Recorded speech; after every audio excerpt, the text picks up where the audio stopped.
যে কোনো সময় শুরু হয়ে যেতে পারে ভারত ও পাকিস্তানের মধ্যে আবারও যুদ্ধ। এটা আমার কথা নয়, আমেরিকার পররাষ্ট্রমন্ত্রীর বক্তব্য। তিনি বলতেন যুদ্ধবিরতি ভেঙে পড়তে পারে, আর এই যুদ্ধবিরতি দীর্ঘস্থায়ী নাও হতে পারে। তার এই বক্তব্যের পর রীতিমতো তোড়জোড় শুরু হয়ে গেছে ভারত ও পাকিস্তানের মধ্যে। পাকিস্তান ইতিমধ্যে বেশ কয়েকটি সাবমেরিন ক্রয় করেছে। পাকিস্তানের বহরে যদি পারমাণবিক সাবমেরিন যুক্ত হয়, তাহলে এটা ভারতের জন্য অত্যন্ত বিপজ্জনক একটা পরিস্থিতি। অর্থাৎ পুরো পাকিস্তান যদি ধ্বংস হয়ে যায়, তারপর পাকিস্তানের পারমাণবিক সাবমেরিন থেকে পারমাণবিক মিসাইল নিক্ষেপের মধ্য দিয়ে ভারতকে রীতিমতো জয় ঢাল করে দিতে পারে। অর্থাৎ ভারত রীতিমতো জয় বাংলা হয়ে যেতে পারে। ভারত ও পাকিস্তানের মধ্যে সম্প্রতি একটা যুদ্ধ হয়। সে যুদ্ধে ন্যাক্কারজনকভাবে আন্তর্জাতিকভাবে ভারত পরাজিত হয়। ভারত পাঁচটি যুদ্ধ বিমান খুইয়েছে। এর থেকে বাঁচার জন্য ভারত অনর্গল মিথ্যা প্রলাপ বকেছে, মিথ্যা গল্প সাজিয়েছে, মিথ্যা খবর তৈরি করেছে, কিন্তু কোনো খবরই টেকেনি। ফ্রান্সের ইমানুয়েল ম্যাক্রনের বক্তব্যের পর ভারতের খবরগুলো একেবারে ডাহা মিথ্যায় প্রমাণিত হয়। এই খবরগুলো ভারতের গণমাধ্যমগুলো অনর্গল বলতে থাকে। ভারতের বড় বড় ভাগা ভাগা টিভি চ্যানেলগুলো, নিউজ মাধ্যমগুলো ঘটা করে আয়োজন করে জানিয়েছে পাকিস্তানের দাবি পুরোপুরি মিথ্যা। অথচ ফ্রান্স পরবর্তীতে দাবি করে যে তাদের দুটি রাফায়েল ভূপাতিত হয়েছে। মোট 5টি যুদ্ধ বিমান হারানোর পর ভারত রীতিমতো যুদ্ধবিরতির প্রস্তাব দেয়। ভারত পরবর্তীতে এটা অস্বীকার করেছিল যে তারা কোনো প্রকার যুদ্ধবিরতির প্রস্তাব দেয়নি। কিন্তু আমেরিকার পররাষ্ট্রমন্ত্রীর বক্তব্যের পর ভারত এখানেও ন্যাক্কারজনকভাবে পরাজিত হয়। প্রিয় ভাইয়েরা, এবার ভারতের মান বাঁচানোর জন্য ভারতকে যুদ্ধ করতে হবে। ভারতের নরেন্দ্র মোদীকে ক্ষমতায় টিকে থাকার জন্য তাকে যুদ্ধ করতে হবে। ভারতের জনগণের যে ভাবমূর্তি নরেন্দ্র মোদীর দিকে ছিল, সেটা পুনরায় ফিরিয়ে আনার জন্য নরেন্দ্র মোদীকে পাকিস্তানকে পরাজিত করতে হবে।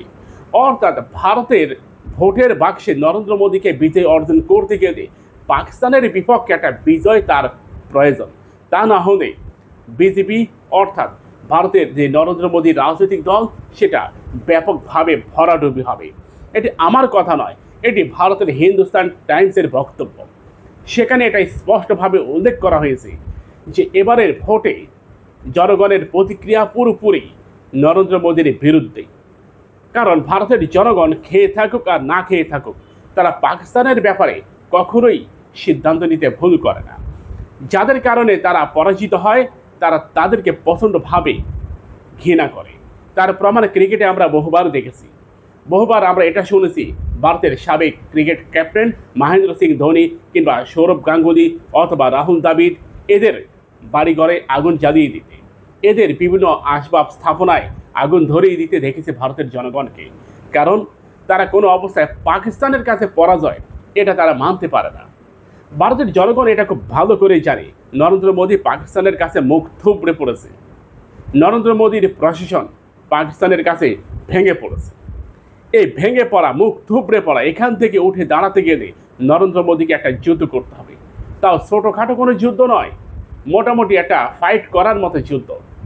কিন্তু পাকিস্তান যদি একবার বাগে পেয়ে যায়, পরিস্থিতি একেবারে খারাপ হবে। বিশ্লেষকরা ধারণা করতেছে ভারত এবার পারমাণবিক মিসাইল নিক্ষেপ করতে পারে। যদিও এটা ভারতের 10% মানুষের ধারণা যে ভারত পারমাণবিক মিসাইল নিক্ষেপ করতে পারে। ভারতের অন্তর্মহলে যা আলোচনা হচ্ছে সে বিষয়ে তেমন কোনো খবর প্রকাশিত হয়নি। তবে এটা যে প্রকাশিত হয়নি বা হবে না তা কিন্তু নয়। ভারতের মিডিয়ার সংখ্যা অনেক বেশি। কে কার আগে কোন নিউজ প্রচার করে ভাইরালে থাকবে, টপ লেভেলে থাকবে, এটা সবসময় ভারতীয়দের মধ্যে কাজ করে। যার ফলে ভারতের অন্তর্মহলে যাই কিছু আলোচনা হোক না কেন, ভারত এটা ঠিকই প্রকাশ করে দেয়। অর্থাৎ তাদের মিডিয়াগুলো এটা প্রকাশ করে দেয়। এস জয়শঙ্করের বর্তমান যে চলাফেরা, এতে এটা প্রমাণ করে ভারত ভিতরে ভিতরে একটা যুদ্ধের প্রস্তুতি নিচ্ছে। গত 2-3 দিন আগে ভারত তার 2জন সেনা কর্মকর্তাকে হারিয়েছে সীমান্তে। যদিও ভারত এটা পাকিস্তানের জঙ্গি গোষ্ঠীর নাম হিসাবে লস্করে তৈবার নাম ঢুকিয়ে দিয়েছে, কিন্তু ভারতের মিডিয়াগুলো, ভারতের কর্তা ব্যক্তিরা মোটামুটি এটা বুঝতে পেরেছে এটা পাকিস্তানের সেনাবাহিনী দ্বারাই 2জন সৈন্য দুনিয়া থেকে বিদায় নিয়েছে। প্রিয় ভাইরা, তাই ভারত এটা মনে করে আরও একটা ন্যাক্কারজনক পরাজয় ঘটেছে। অর্থাৎ যুদ্ধে পরাজয়ের পর দুজন সৈন্যকে হারানো এটা ভারতের অর্থাৎ নরেন্দ্র মোদীর জন্য রীতিমতো চাপের উপর চাপ। একটা চাপ থেকে বাঁচার জন্য যেখানে মিডিয়াকে তিনি ব্যাপকভাবে ব্যবহার করেছেন, পরবর্তীতে সীমান্ত ইস্যুকে কেন্দ্র করে দুজন সৈন্য দুনিয়া থেকে বিদায় নেওয়ার পর নরেন্দ্র মোদীর উপর আরও একটু চাপটা বেড়ে গেলেও প্রিয় হয়। যদিও NDTV, Hindustan time, the Hindu এই খবরকে মিথ্যা প্রমাণ করে দিয়েছে। প্রথমে তারা কিন্তু এই খবরটা প্রচার করেছে, সারা পৃথিবীতে খবর ছড়িয়ে পড়ছে এনডিটিভির মাধ্যমে। সেখানে তারা এই দুজন সৈন্যের মৃত্যুর খবরটা নিশ্চিত করেছে। কাশ্মীর ভিত্তিক বেশ কিছু গণমাধ্যম এই খবরটা ফলাওভাবে প্রকাশ করেছে। পাকিস্তানের জি নিউজ তারাও এই খবরটা ফলাওভাবে প্রকাশ করেছে। তার মানে এই খবরও আর গোপন থাকলো না। ওই যে বললাম, ভারতের গণমাধ্যমগুলো কে কার আগে ভাইরাল হতে চায়, কে কার আগে টপ লেভেলে থাকতে চায়, এটা হচ্ছে ভারতের একটা প্রতিযোগিতা। সেটা সত্য হোক কিংবা মিথ্যা হোক, যে কোনো মূল্যে এই মুহূর্তে নরেন্দ্র মোদী যদি ঘোষণা দেয় আগামীকাল অর্থাৎ আজ ফজরের সময় কিংবা ভোর 6টায় 5টায় পাকিস্তানে হামলা করবে, দেখবেন রাত 2টার মধ্যে খবর প্রকাশিত হয়ে যাবে। এটাই ভারত, এটাই ভারতের মিডিয়া।